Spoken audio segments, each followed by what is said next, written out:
Bantay Krimen, babala po sa mga manonood, kailangan po ng patnubay ng inyong mga anak dahil sensitibong balita po ito.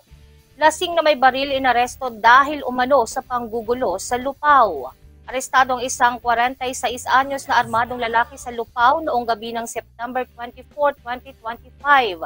Ayon sa report ng NEPO PIO, bandang alas 10 ng gabi, isang concerned citizen ang nagtungo sa Lupao Police Station at nagulat na may isang lalaki na may baril na nanggugulo sa kanilang kapitbahayan sa barangay Balbalungaw.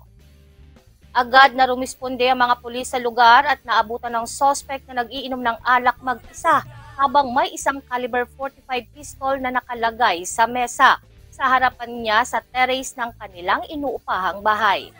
Tinakip ang suspect na nahaharap sa kasong paglabag sa RA 10591 o Comprehensive Firearms and Ammunition Regulation Act dahil nabigo umano itong magpakita ng mga kinakailangan dokumento para sa caliber 45 arms core na may 7 bala.